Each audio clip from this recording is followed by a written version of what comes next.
Merci beaucoup, Monsieur le Président. Monsieur le Président, chers frères, la délégation du Mali vous adresse ses chaleureuses félicitations pour l'accession de votre pays, le Gabon, un grand ami du Mali, à la présidence du Conseil de sécurité des Nations Unies pour ce mois d'octobre.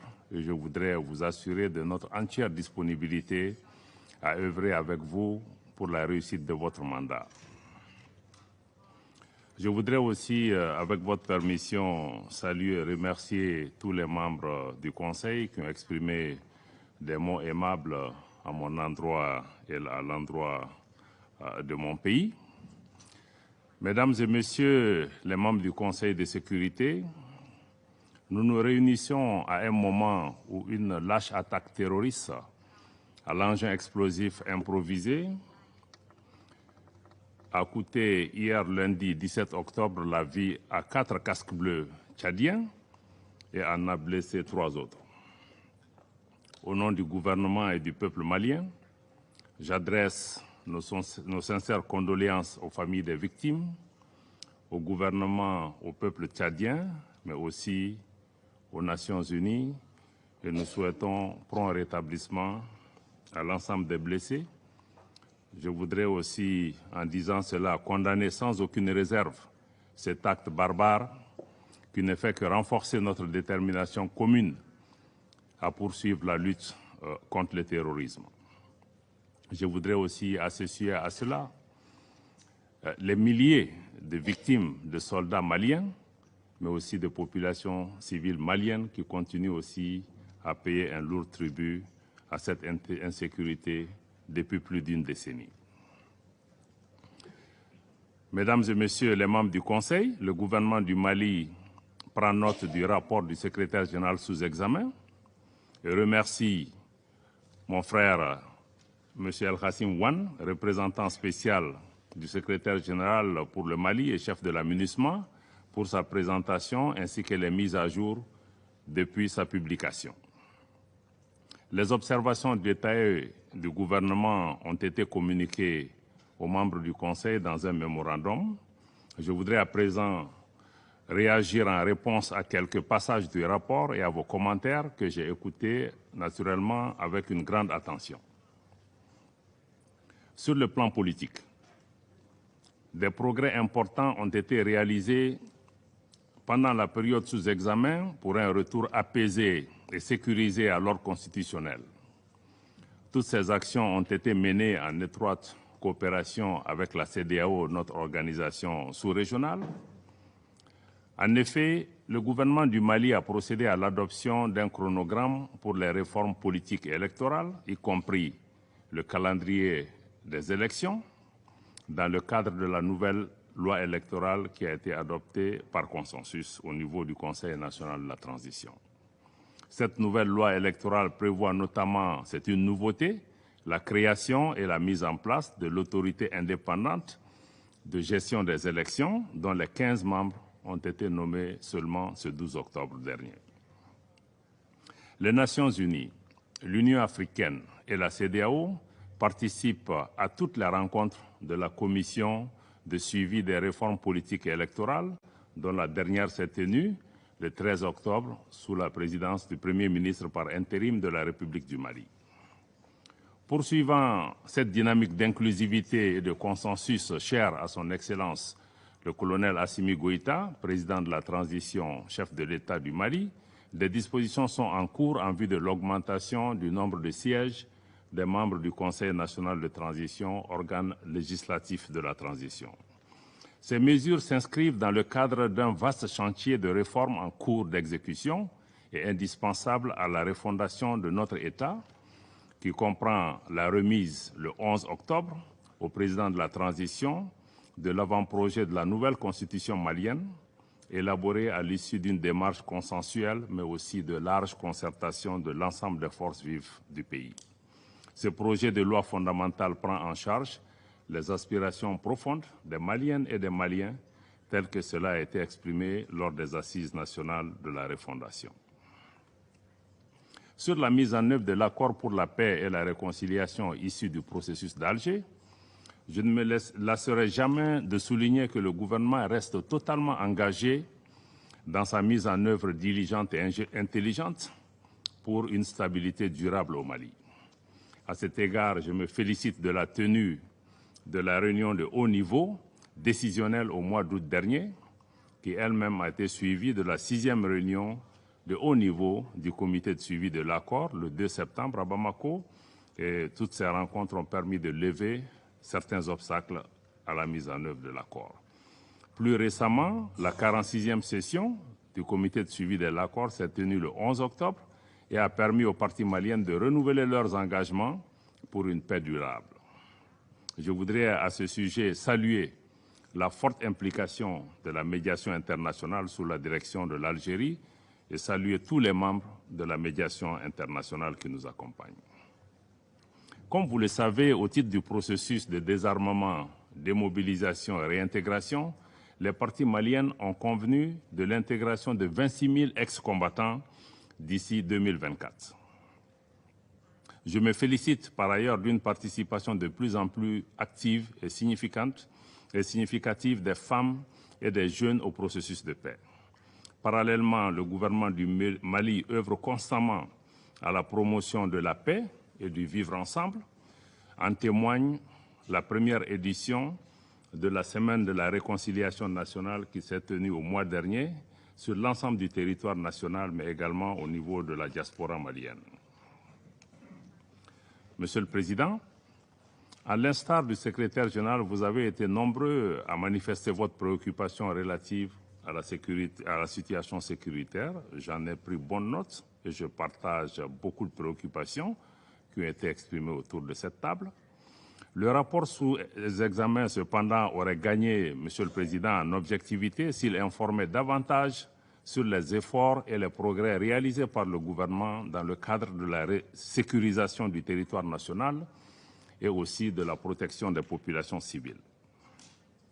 Depuis le mois de décembre 2021, les forces de défense et de sécurité du Mali ont lancé des grandes opérations militaires qui ont permis de détruire d'importants sanctuaires terroristes, d'opérer des saisies importantes d'armes, de munitions et de matériel de guerre, de libérer plusieurs localités et de favoriser le retour de personnes déplacées dans leur foyer.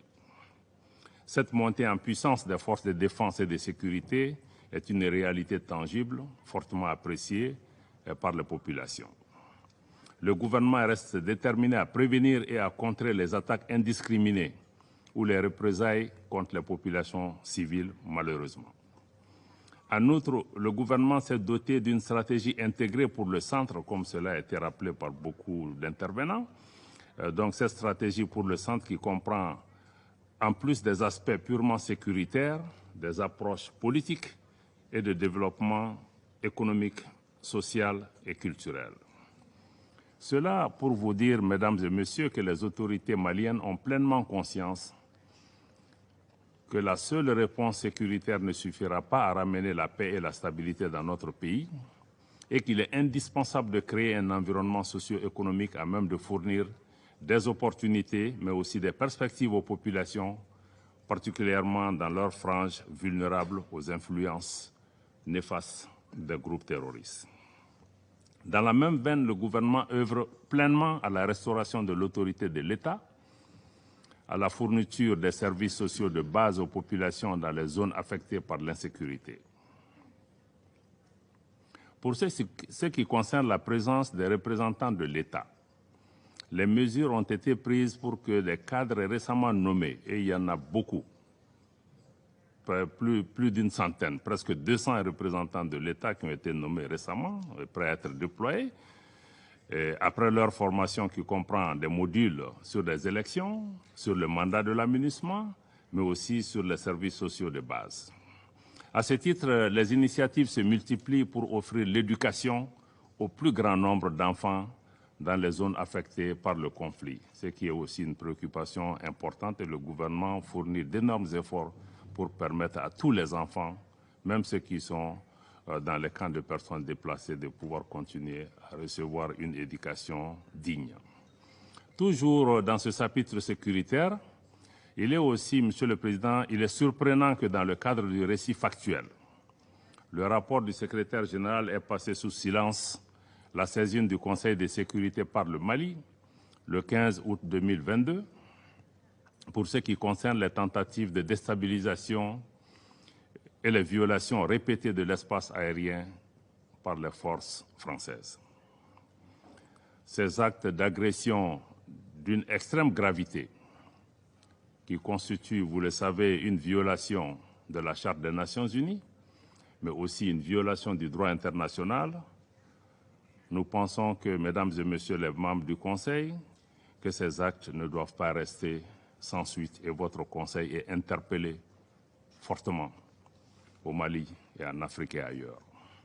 C'est pourquoi le gouvernement renouvelle sa demande d'avoir une réunion spécifique du Conseil de sécurité qui lui donnera l'occasion de présenter des preuves concrètes des actes de duplicité, d'espionnage et de déstabilisation de la France à l'encontre du Mali, y compris le partage de renseignements et le largage de matériel au profit d'organisations criminelles qui sont à l'origine de l'insécurité et des violences contre les populations civiles qui, mesdames et messieurs, attendent du Conseil de sécurité qu'il assume sa responsabilité principale de maintien de la paix et de la sécurité internationale. Nous avons également pris à témoin, à travers cet exercice, l'opinion publique nationale et internationale qui doit être édifiée, pour une fois, sur les causes profondes, les facteurs qui créent l'insécurité, la déstabilisation et l'expansion du terrorisme dans le Sahel. Le Mali dénonce la guerre par procuration qui lui est imposée, tout comme les manœuvres et les entraves à la tenue de cette réunion spécifique pour la manifestation de la vérité dans cette partie du Sahel.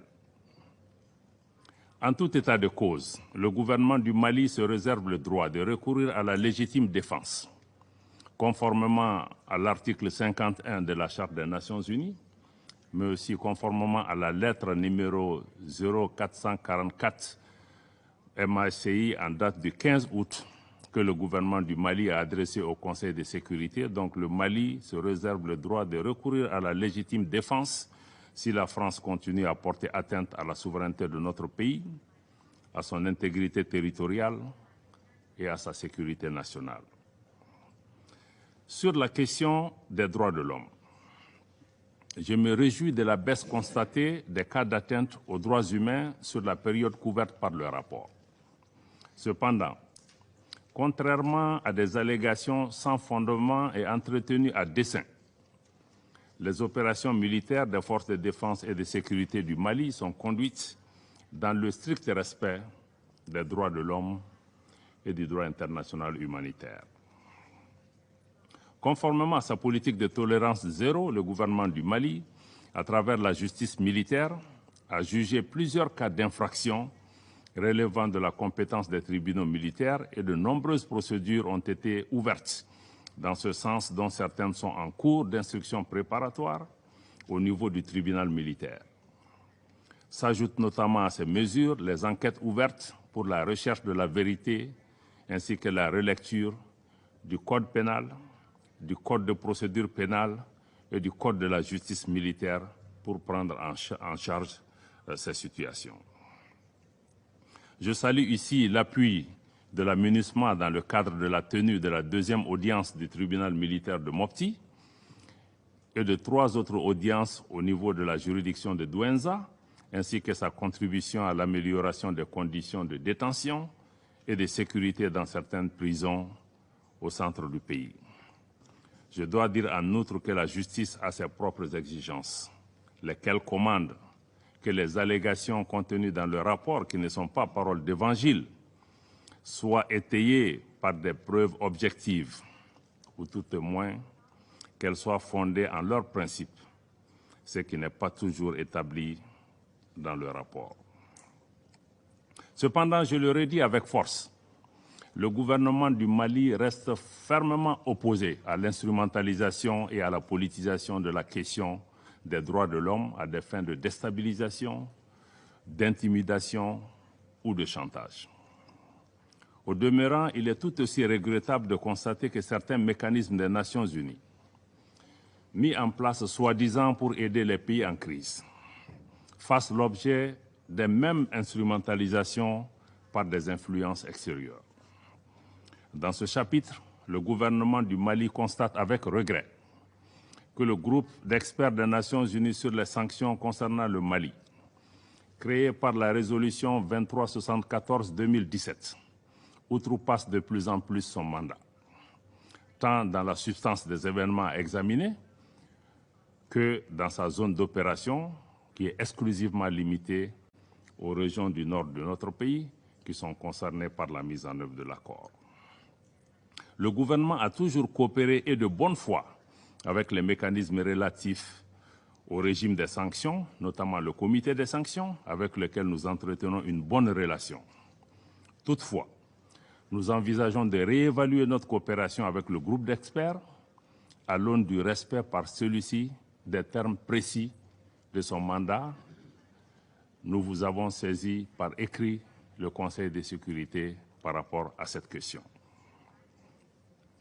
En ce qui concerne la situation humanitaire, le gouvernement du Mali reste très préoccupé par la situation précaire des réfugiés dans les pays voisins, que je remercie ici pour leur hospitalité à l'égard des nôtres. Le gouvernement reste également attentif au cas des milliers de personnes déplacées, y compris leurs enfants, dans le contexte de la rentrée scolaire. Nous sommes d'autant plus préoccupés que les fonds nécessaires aux besoins humanitaires, comme cela a été signalé tout à l'heure par le représentant spécial, ne sont mobilisés qu'à hauteur de 30%. Cependant, je veux donner cette assurance à nos compatriotes dans cette situation difficile. Le gouvernement du Mali continuera à s'atteler à réunir les conditions, non seulement pour leur prise en charge adéquate sur place, mais aussi et surtout pour faciliter le retour dans leur localité d'origine, dans la sécurité, mais aussi et surtout dans la dignité. Mesdames et Messieurs les membres du Conseil, j'ai également pris bonne note de vos remarques et observations en ce qui concerne les défis opérationnels posés à la MINUSMA. Le gouvernement du Mali s'est organisé à prendre en charge le départ de la force française Barkhane. Il n'y a donc pas de vide sécuritaire à cet égard. Nous invitons par conséquent la MINUSMA à pleinement coopérer avec la partie malienne en vue de l'efficacité de nos actions communes sur le terrain. Vous comprendrez ici, contrairement à ce qui est véhiculé, qu'il n'existe aucune volonté de restreindre les mouvements de la mission. Il y a plutôt de la part du gouvernement du Mali une volonté d'affirmer notre souveraineté sur notre territoire, une volonté de coordination, mais une volonté aussi de partenariat avec la mission tenant compte de ce contexte nouveau. Le gouvernement a été amené à prendre des mesures pour des considérations de sécurité nationale essentiellement, suite à l'arrivée sans base légale, mesdames et messieurs, sans base légale de forces étrangères qui se présentaient sous la bannière des Nations Unies, ce qui est profondément préoccupant et ceci doit interpeller votre Assemblée. La suspension des rotations qui s'en est suivie n'a été que temporaire. Elle a été immédiatement levée suite à la mise en place, comme le représentant du secrétaire général l'a dit avec moi, d'un cadre permanent de concertation de haut niveau entre le gouvernement et la MINUSMA, qui comprend pas moins de 7 membres du gouvernement, pour montrer notre engagement à travailler avec la mission pour trouver des solutions. Ce cadre a permis de régler les questions de rotation et ce cadre aussi qui est permanent permettra aussi d'apporter des solutions à d'autres difficultés qui se poseront à la MINUSMA. En tout cas, nous serons toujours disponibles pour envisager ensemble des solutions. Dans la perspective de l'élaboration de la revue stratégique, le gouvernement du Mali affiche en priorité le recentrage de la mission sur les fondements de sa présence au Mali, notamment l'appui à la restauration de l'autorité de l'État sur l'ensemble du territoire, mais aussi une meilleure articulation du travail de la mission avec les autorités maliennes. Je crois que sur ce chapitre aussi, du travail de la MINUSMA, je crois que le représentant de la France affirme que la MINUSMA est plus appréciée dans les régions reculées de notre pays. Je voudrais à cet égard lui rappeler la devise du Mali, un peuple, un but, une foi. Il n'y a pas des régions où des Maliens du Nord et des Maliens du Sud qu'on tenterait d'opposer les uns et les autres. Mais je crois que les sentiments que les Maliens expriment à l'égard de la mission à l'intérieur du pays n'ont d'autre vocation que d'encourager la mission à assumer pleinement son mandat, qui est celui de la restauration de l'autorité de l'État sur l'ensemble du territoire malien. Et je vais réitérer encore une fois dans ce micro que le Mali est pleinement engagé à coopérer avec la mission dans l'atteinte de son mandat et dans le plein respect de la souveraineté de notre pays. Monsieur le Président, certains membres du Conseil ont aussi évoqué le dossier de l'arrivée illégale et sans autorisation de militaires venus de la Côte d'Ivoire et lourdement armés, et qui a également suscité beaucoup de commentaires autour de cette table et même en dehors de cette salle. Je note avec regret que le rapport du secrétaire général, malheureusement, omet encore une fois de faire référence à la note verbale MINUSMA /PORT/NV/226/222 en date du 22 juillet, par laquelle la mission elle-même établit clairement qu'il n'y a pas de lien. Encore une fois, mesdames et messieurs de la Norvège, des A3 et de l'Albanie, il n'y a pas de lien entre la mission et les 49 soldats qui sont arrivés sur le territoire malien. Et je crois que le 12 juillet, le porte-parole du secrétaire général a aussi affirmé très clairement, en renforçant cette thèse, qu'il n'y en a pas. Je crois que ça doit être très clair dans la tête des membres du Conseil qu'il ne s'agit pas de troupes des Nations Unies. Toutes les troupes des Nations Unies qui arrivent au Mali, qui suivent le protocole, sont agréées. Leurs trucs sont facilités. Même hier, quand il y a eu l'incident, c'est en quelques heures que l'autorisation a été donnée pour l'évacuation des soldats. Donc je crois qu'il ne faut pas qu'on fasse d'amalgame à ce niveau. Donc la justice malienne est donc saisie de cette affaire, qui ne concerne pas les Nations Unies. Mais malgré les dysfonctionnements et les manquements qui ont été reconnus à la fois par les Nations Unies et la Côte d'Ivoire, le gouvernement du Mali s'est toujours dit ouvert à une solution politique, à une solution diplomatique, notamment à travers la médiation du président de la République togolaise, dans l'esprit des relations fraternelles et de bon voisinage qui ont toujours caractérisé le Mali et la Côte d'Ivoire. Nous sommes des pays frères avant tout.